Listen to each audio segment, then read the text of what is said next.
September 1989. What's going on in Iceland, you might ask? Well, let's talk about the weather.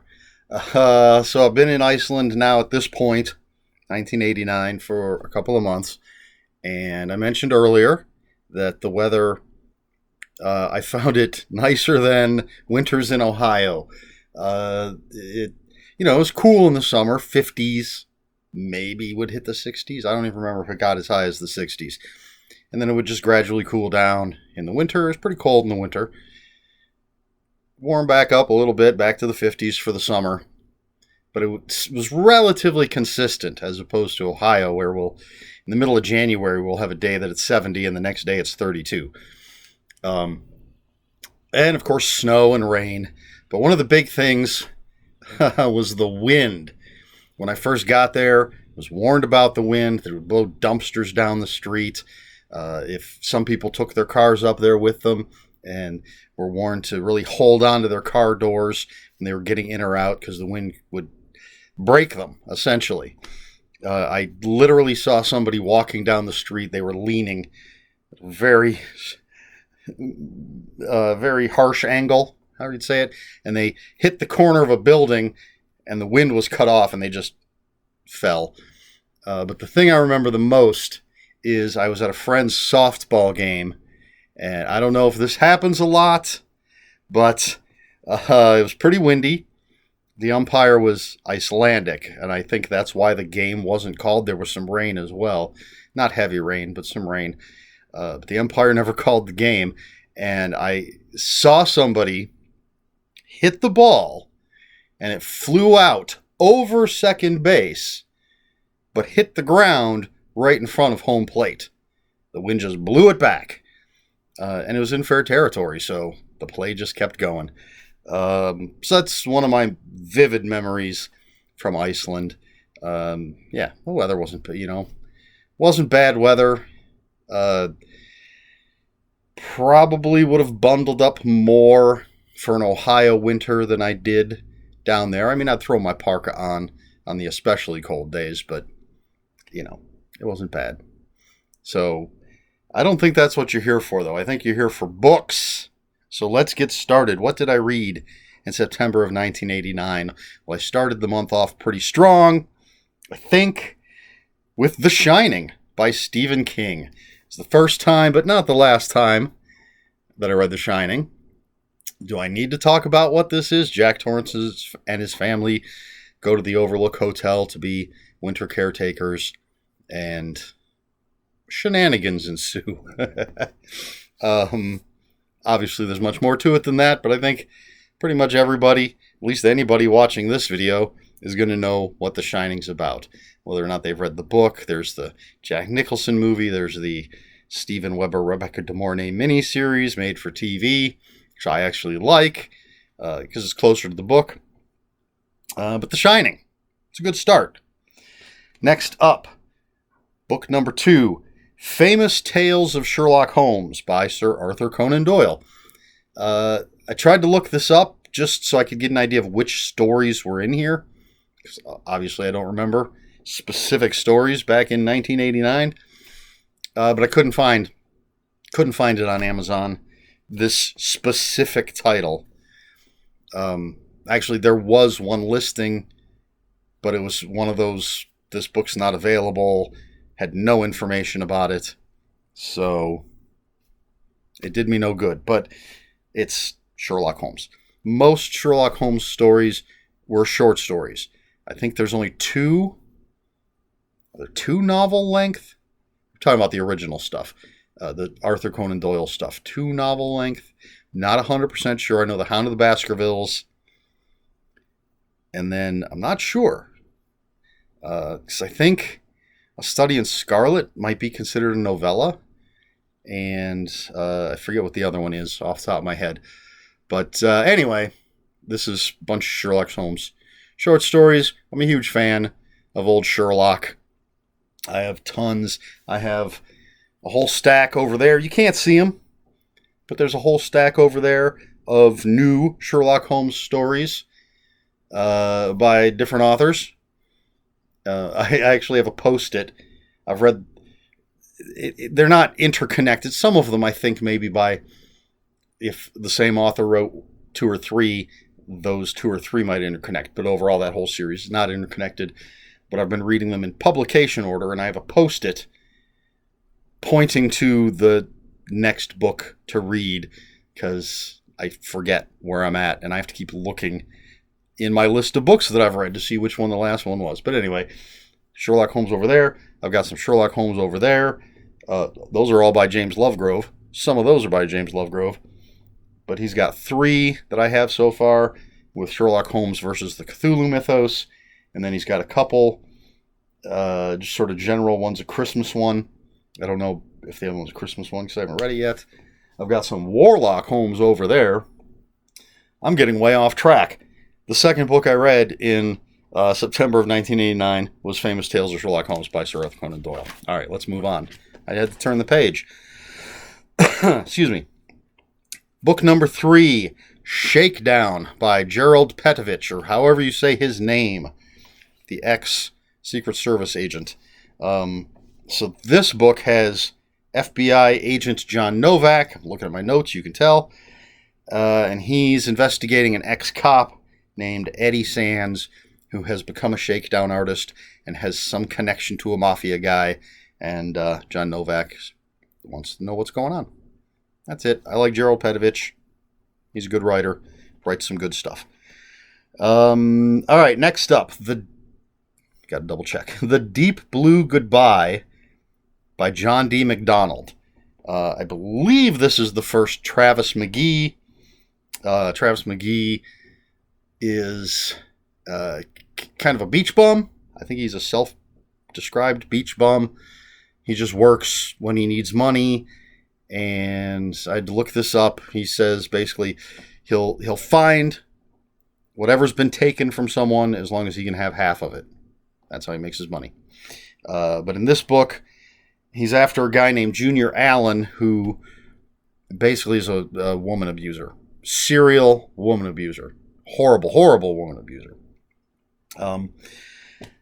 This might be the only John D. MacDonald on this list. I know a lot of people are huge fans of the Travis McGee books. And I just remember this I thought was fine. Not enough for me to rush out and read more. I may have to revisit. Next up, Myth Directions by Robert Asprin. Let's see. What do my notes say? Okay, so Skeeve, our main character. There's some sort of contest. There's a trophy that's really ugly but valuable. This woman wants to steal it, so she hooks up with Skeeve. They're going to steal it, but she gets caught. So to save her and try to get the trophy, Skeeve puts together a team to enter this contest to win the trophy.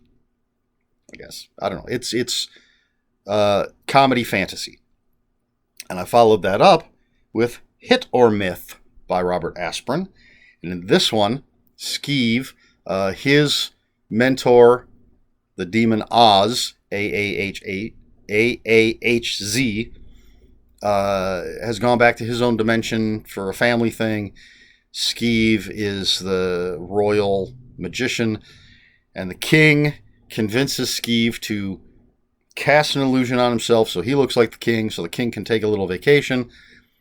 But while the king is gone, this decidedly evil woman comes to town for the arranged marriage with the king.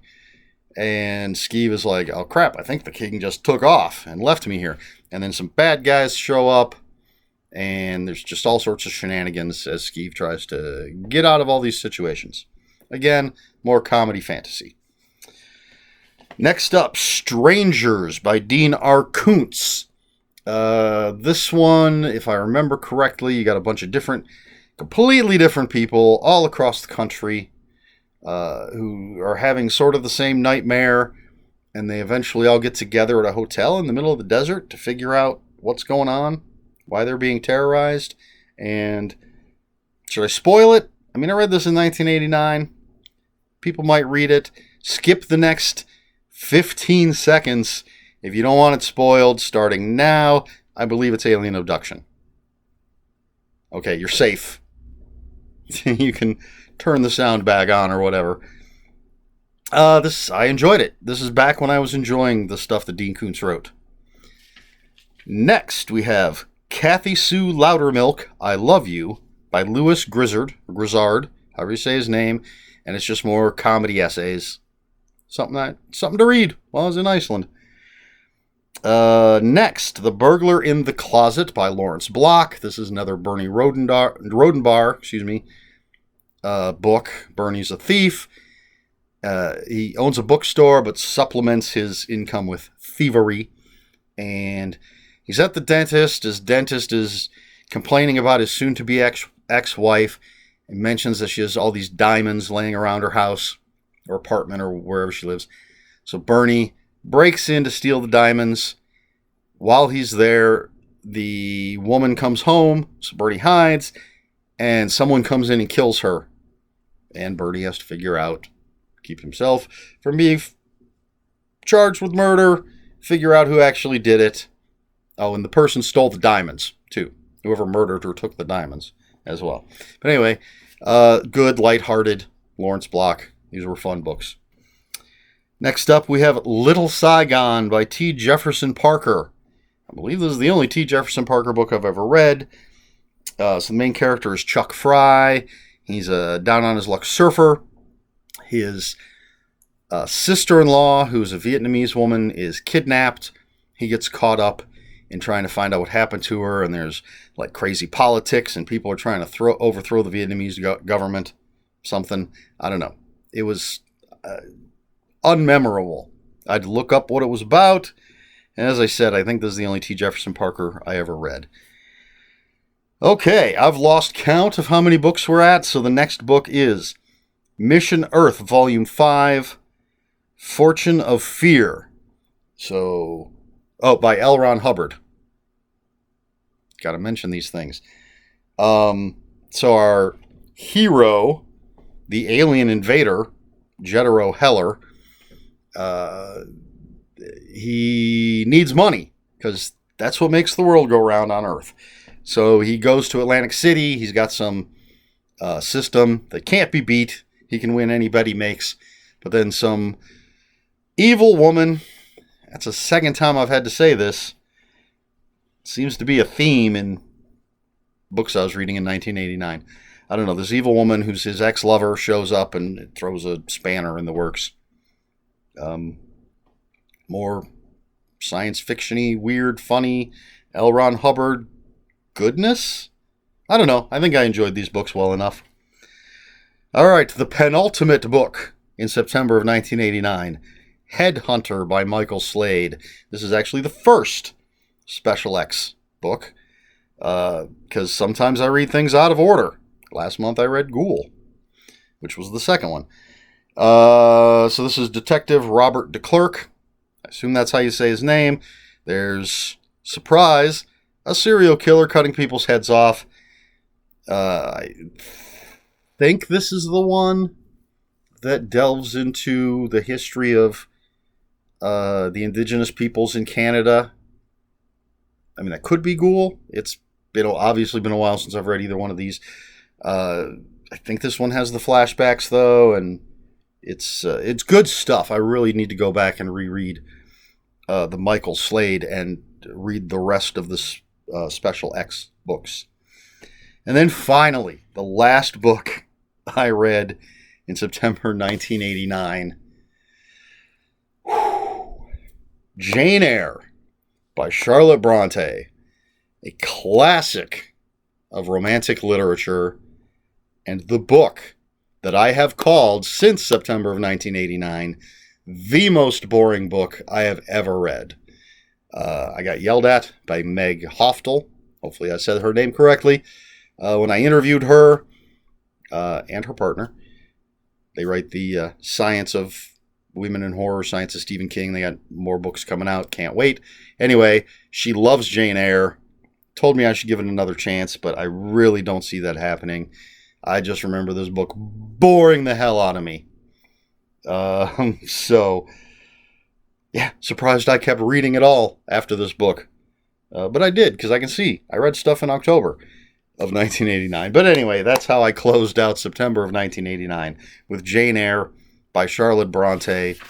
So another pretty eclectic list. We've got horror, mysteries, thrillers, some nonfiction humor stuff, a classic, some fantasy comedy, all sorts of interesting things. I like to keep things mixed up most of the time. Right, so that's it. That's all I've got for you. I think I've sort of rambled enough. I don't need to talk about the weather in Iceland anymore.